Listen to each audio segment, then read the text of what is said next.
안녕하십니까. 조국혁신당 김준영 의원입니다.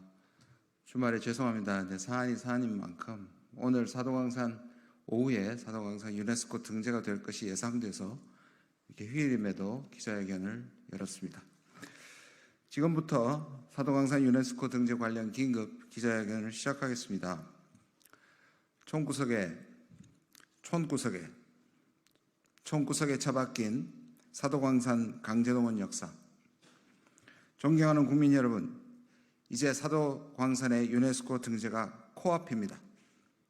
저는 윤석열 정부에게 이게 과연 정상적인 합의였는지, 우리의 역사를 제대로 반영하는 합의였는지 강하게 묻습니다.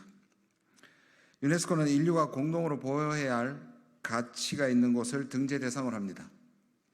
그러나 사도광산이 우리 대한민국에게 있어 공동으로 보호해야 할 가치가 있는 장소입니까?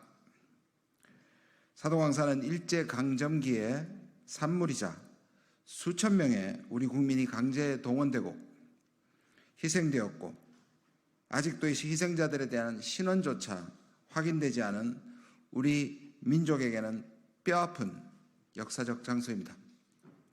그럼에도 불구하고 일본은 약 5년 전부터 사도광산에 대한 유네스코 지정을 시도하였고 번번이 유네스코에 가로막혀 왔습니다.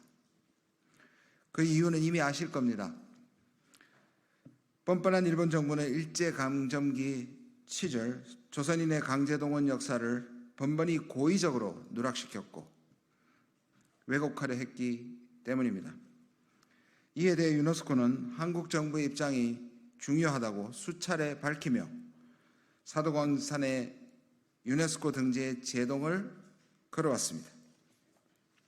그러나 친일 본색의 윤석열 정권은 취임과 동시에 사도광산의 유네스코 등재를 암묵적으로 동의하는 입장을 내비치며 실제 지난 4월 윤덕민 주일대사 본인이 직접 니가타현을 방문하여 등재와 관련된 해법을 제시하는 발언을 했습니다. 윤석열 정권과 외교부에 묻겠습니다. 도대체 누구를 대표하는 정권이고 누구를 대표하는 외교부입니까? 왜 우리가 일본에게 먼저 해법을 제시하고 일본의 입장을 대변하는 입장문을 발표하는 것입니까? 저는 이 모든 일이 사실이 아니기를 진심으로 바랐습니다. 그러나 바로 어제 이 모든 것이 사실로 밝혀졌습니다. 어제 오전 대한민국이 사도광산에 대한 유네스코 등재를 잠정 합의했다는 기사를 접하였습니다. 큰 의문이 들었습니다.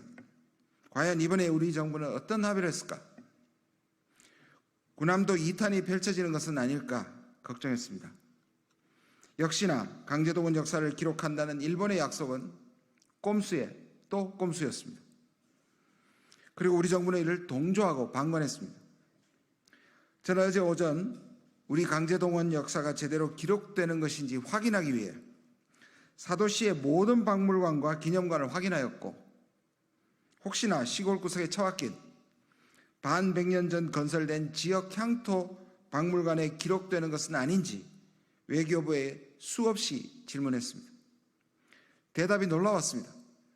사도광산을 대표하는 새로 지은 기념관인 사도 금은산 기념관이 있음에도 불구하고 지리적 접근성을 근거로 총구석에 처박힌 반백년이 지난 향토박물관으로 정해졌다는 것을 외교부 관계자로부터 확인했습니다. 너무나 부끄럽고 굴욕적인 외교 참사입니다.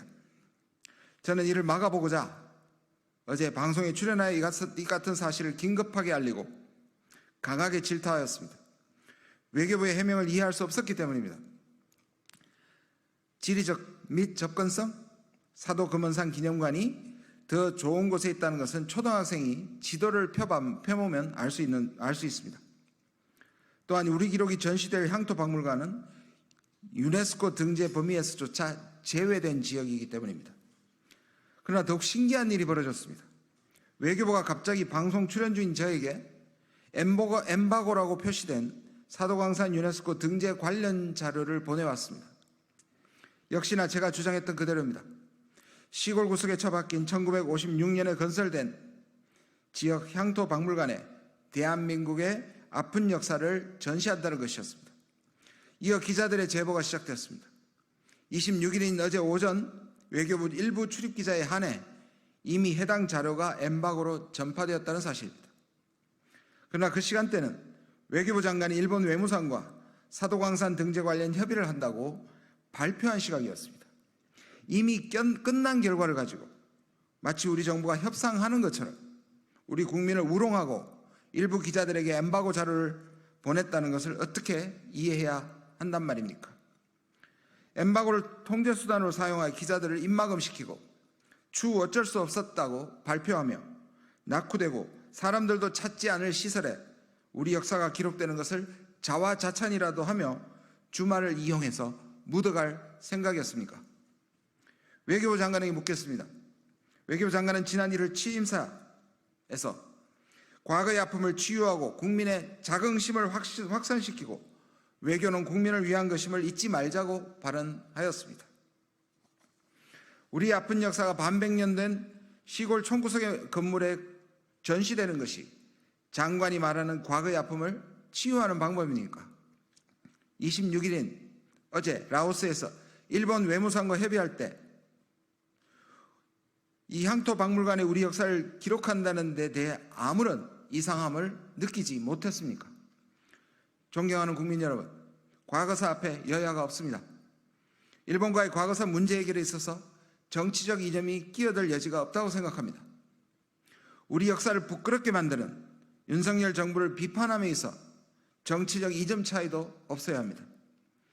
저는 국회의원이 아닌 대한민국 국민의 한 사람으로서 우리의 아픈 과거가 단순히 잊혀지지 않기를 바랄 뿐입니다. 나아가 일본이 본인들의 과오를 반성하고 사과하길 바랄 뿐입니다. 그러나 이와 같은 일본의 행태는 우리 국민을 우롱하는 행위이며 이를 방조 및 동조하는 윤석열 정권과 외교부는 크게 잘못하고 있다는 것을 질타할 뿐입니다. 존경하는 기자 여러분, 그리고 국민 여러분, 부끄럽고 굴욕적인 일본의 만행에 함께 분노해 주십시오. 함께 목소리를 높여 잘못을 지적해 주십시오.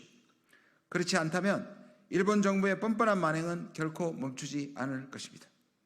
다시 한번 우리의 아픈 역사가 구석에 처박힌 낡은 시골 마을의 향토 박물관에 전시되는 한 일본 정부를 강하게 질타하고 이 같은 결과를 합의해준 윤석열 정권과 외교부는 사도광산 유가족 그리고 국민 앞에 사죄할 것을 강력하게 주장하는 바입니다. 저 김준영은 그리고 우리 조국혁신당은 대한민국의 아픈 역사를 잊지 않고 일본의 뻔뻔한 만행에 끝까지 맞서 싸울 것을 이 자리를 빌어 약속드립니다. 그리고 사도광산 희생자 및 유가족분들께 오늘날의 결과를 막지 못한 데 대한 깊은 사죄와 위로의 말을 전합니다. 감사합니다.